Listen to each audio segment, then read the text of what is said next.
This is Dolynny TV, ladies and gentlemen. Welcome back to another edition of Edmonton Oilers discussion here on the channel today. And well, hey, what do you know? We've got actual Oilers news where we don't have to try and speculate. We don't have to try and think ourselves out of a box. We don't have to do anything. We don't have to do math. No. We've got an Edmonton Oilers signing. No, it's not Gagner to an offer sheet. I'm sorry, that ship sailed. Again, Oilers at $4 million would have been able to get it done most likely, but it's okay. There's obviously a plan in place because you have to look at today's, signing in very easy terms. You've got a guy in Josh Archibald who just got signed for a one-year deal at $1 million. 26-year-old right winger Josh Archibald. Now, obviously, when you start talking about the right wing, what do you start talking about? Well, Gagner, Kazian, Chiasson, list goes on. Jujhar Khaira might be over there at some point this year. You've got all kinds of combinations that could possibly be used on the right or left wing. Specifically looking at Archibald as a right winger, we're going to get to it right here, right now, because this is where it gets really fun. I got to make sure I've got my right stats. Nope, that's Josh Archibald's stats. So the right wing, I'll go to Archibald's stats and then we'll go to the right wing portion. But I just want you to look now. The guy I forgot to mention is obviously Marcus Granlund. Who do we have as prospects? Kailer Yamamoto, Josh Curry, Patrick Russell. So there's a couple of names in there that deserve some recognition at some point this year in the NHL. That is if Mr.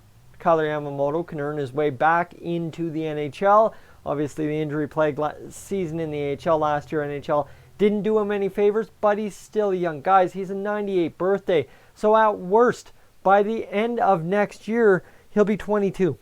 That's it. That's as bad as it gets. And we've already forced him into 2 seasons in the NHL. So let's not kid ourselves where we're at with Kailer Yamamoto. However, back to, not back to that slide. What am I doing? Back to Josh Archibald. These are the stats that you need to know when it comes to the newest Oiler who was signed a one-year, $1 million deal. We'll break it all down, and then I'll get to why I think there's something more. Like I said, if Jakub wasn't to play, there's something more coming with this signing happening. A couple people have pointed out on Twitter that I guess Bob Stauffer rumored that maybe this is going to be an exciting week for the Edmonton Oilers. This may just be the start. We'll stay tuned. Obviously, the Lucic bonus is paid out, so what's going on, boys? What's going on, boys and girls? I guess I should clarify. It's an all-gender channel. However, one game in the NHL in 15-16 for Josh Archibald. Nothing to write home about. We don't need to talk about it.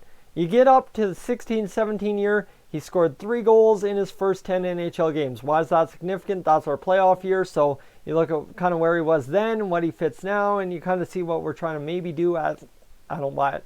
17-18, 5 goals. 6 assists, 11 points. That's not bad. That's not bad at all for Josh Archibald. Then you've got the next year. This is where it gets fun and dandy. Is you go up to Arizona, where he played 39 games, 11 points with Arizona in his 25-year-old season in 17-18. Did play with Pittsburgh, but was traded. And then 68 games in Arizona last year. 12 goals, 10 assists, 22 points, a +1. Forwards, I don't read too much into that. And of course, you've got the even strength goals, even strength assists, and had 1 shorthanded assist as well as 1 game-winning goal. Those are the stats on Josh Archibald. A 13% shooting percentage, only had 92 shots.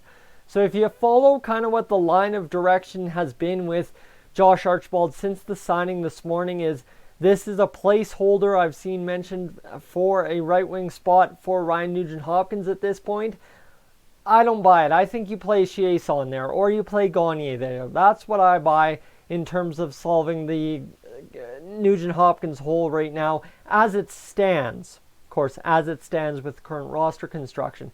However, proven wrong, it'll happen at some point, right? It'll happen at some point.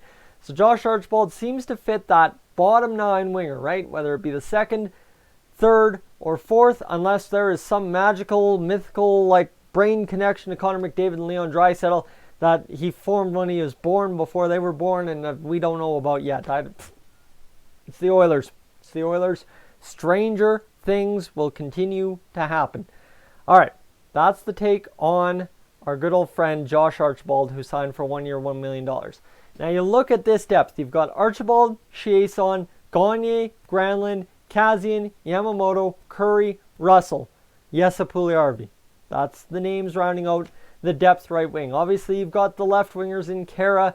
You've got Nygaard. You've got potentially Haas on the wing. You've got, obviously, Draisaitl on the wing. You've got guys, Brodziak could be on the wing. You've got everybody on the left side. I don't need to talk about that. That just complicates what I'm trying to get to in terms of we've got a lot of forwards to fill a little bit of space, right? We've got anywhere between 12 to 16 NHL-ready forwards, maybe even 17 if you start counting in Tyler Benson, Cooper Moreau, guys like that. But you're talking pretty much 2.5 to 1 the space we have on the roster for these guys. Pretty much 2 to 1, actually. 14, I'd say, is a nice even number. 7 spots in the bottom 6, maybe 8. Don't shoot the messenger kind of deal. You look at it. Okay, the right wing depth, how do you solve that? Obviously, as I said, I see Chiasson on that second line with Nuge. Now, did Zach Kassian do enough to earn that top line playing time with McDavid and Draisaitl, kind of what Ratty and Nuge did last year with McDavid to start? I don't know. Do you buy it?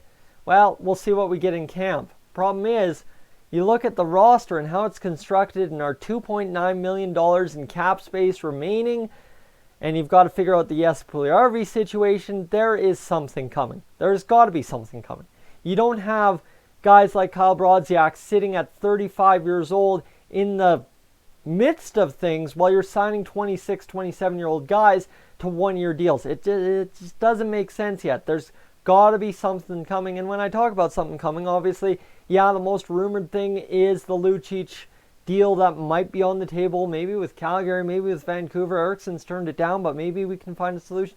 You know what I mean? There is too many problems. And now I read somewhere, don't quote this because I don't want me starting rumors that aren't true, but I read somewhere maybe back is out of Boston for Milan Lucic, another one of those terrible year deals from way back when right? There's all these possibilities floating around Oilers land right now.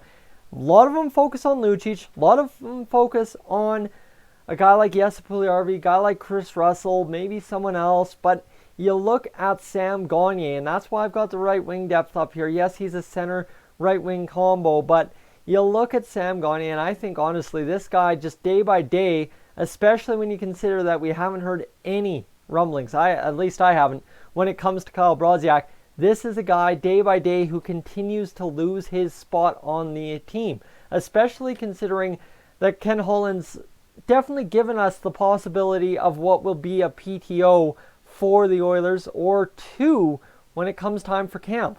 And you talk about that, you talk about PTOs, you're talking about getting in guys for competition for spots that we already have 2 to 1 the players we need to fill it with. Well, why?